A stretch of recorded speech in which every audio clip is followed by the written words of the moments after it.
She's the director of Royal Kids Nursery and Pre-Nursery School since 2014. Her goal is to provide an affordable, high-quality education to the Mauritian young children, an education which will develop a strong base for primary schooling. Let's see how she's been dealing with pandemic and how the school is going and what she has to say today. Yes. Hello, everyone. Hello, Kanupriya. Thank you, everyone. Actually, we have got great insight from all the participants. And most of you have already spoken about the impact of COVID-19 on children. So what I'll be talking today is my experience actually with the parents. What are the feedback I have been receiving from the parents during this lockdown period, and what we as a school we have been doing to help the parents. Actually, this is our second lockdown, as some of my Mauritian participants, some of the Mauritian participants have already mentioned. It's been 6 weeks now since the children are out of school already. So the children are at home, they have changed the routine, and it is mostly the parents who are with the children 24/7, day after day. So what we have been doing is we have been with constant communication with the parents, and I'll just give you some of the points of what the parents have been telling me, that the changes in the attitude of the children that they have actually seen till now. So most of them have actually reflected that the children are now more irritated. So there is more irritation from the children. The children just cry for just anything for the drop of a hat. They are restless. And this is what actually we have been talking, because children have a lack of activities.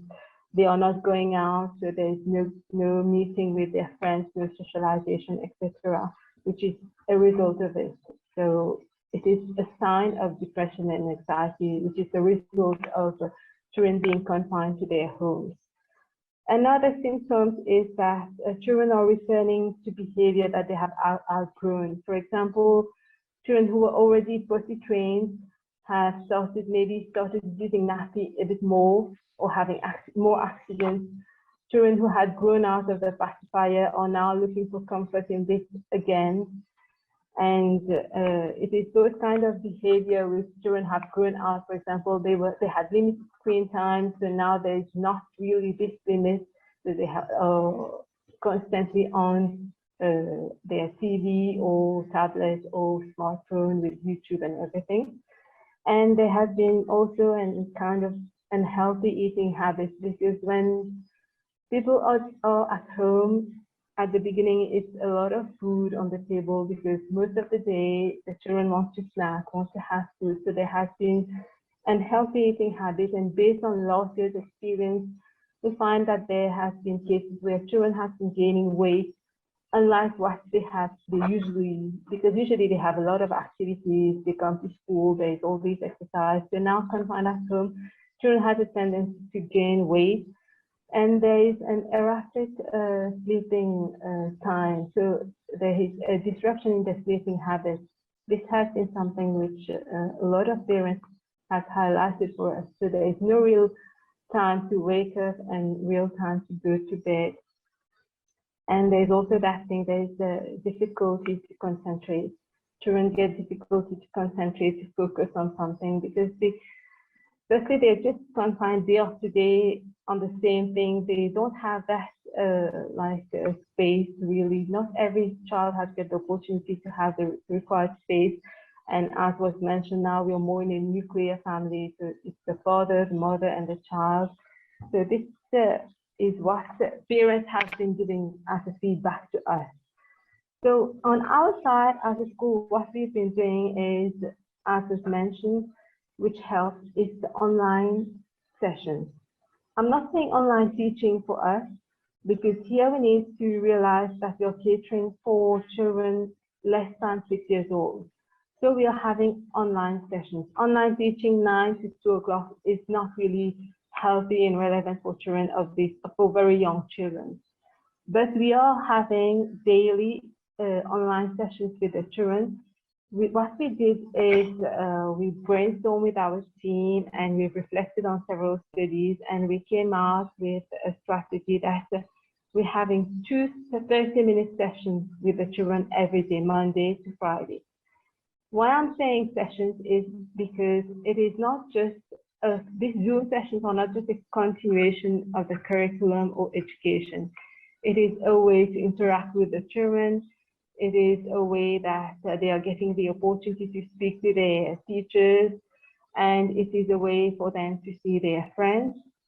And we have been in very close contact with our parents, because we know that this is a time where it can be challenging for parents to have young children at home. And most of this second lockdown, what I found is biggest proportion of parents now are working from home at the same time. Maybe companies have adapted that now they're requiring the parents to work from home compared to the first lockdown last year. The parents are having the challenge of having to work at home, to have the children with them, and to have the house to look after and everything. So it can be really challenging. So what we propose is every morning at 9, some sessions start at 9 o'clock, some at 9:30. The children are there, and we do the circle time with the children, which involves usually at school we do the prayer, the national anthem, and conversation with the children. So the children are getting the opportunity to still talk to their teacher, see them, converse, see their friends. So this 30-minute circle time is kept for all the children, and each one are getting this opportunity. And then we have a break time, and then it can be 1 hour or 30 minutes. This is set for every class. And then after 30 minutes, they meet again, then they do some activities. Activities are worksheets that is a bit of education, which is a continuous of what they've been doing at school till now. But we have had to adapt it, obviously, because we cannot just take what was done at school and continue doing it now. So we've involved a lot of activity. For example, when we're doing colors, they need to go and do treasure hunt at home, looking for things that of that particular color.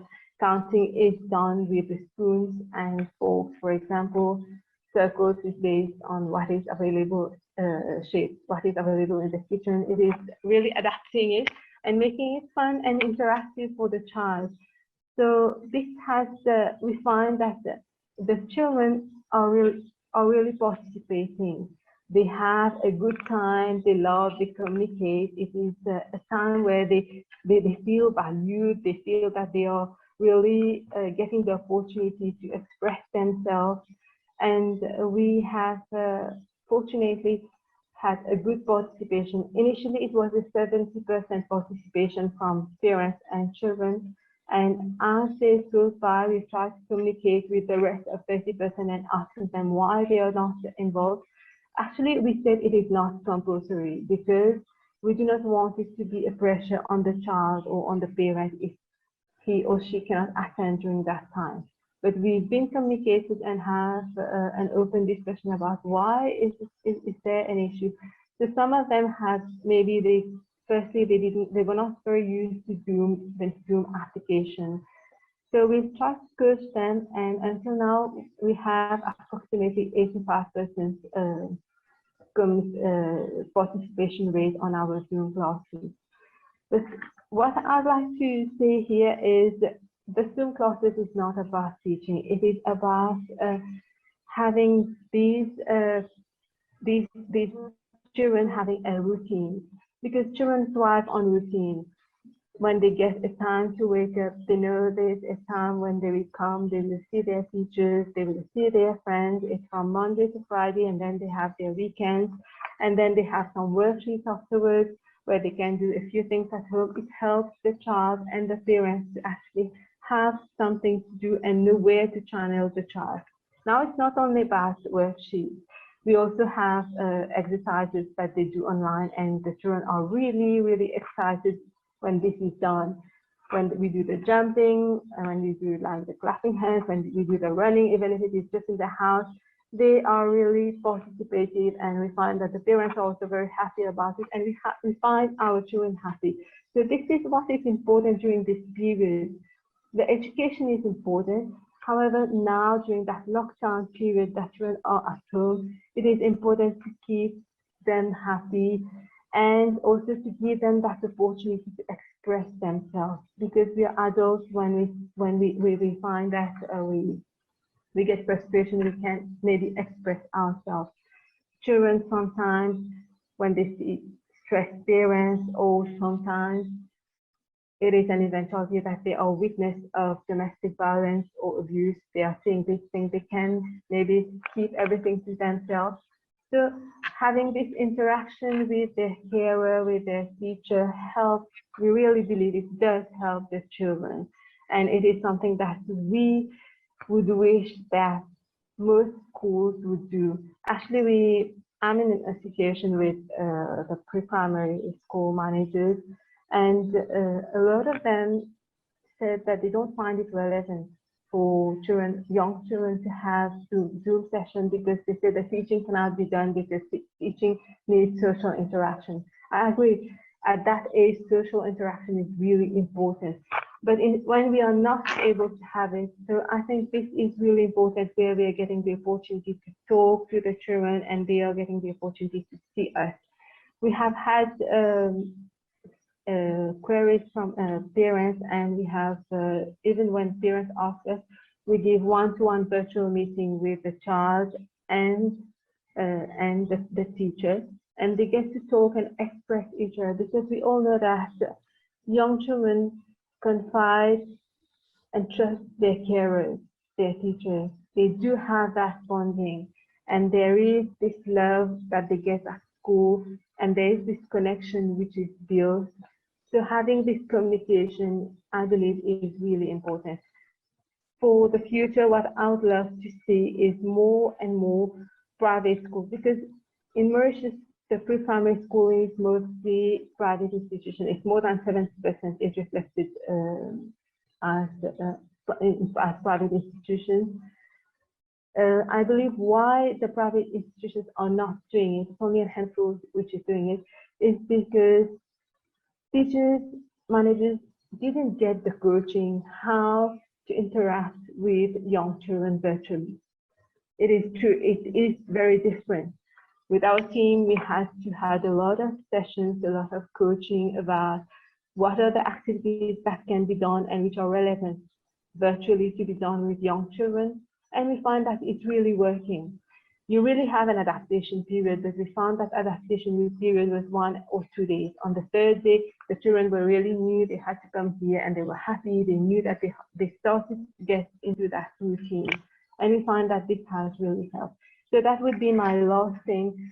It's about, as Mr. Takouras mentioned, we have a rather good internet connection. There are many parents with smartphones nowadays. We do understand, and we are aware that there are some children who maybe won't have that access, but most of them are having access to smartphone and to internet. And it would be really great if the Mauritian community could have that coaching, that they can interact with their children even during this lockdown period.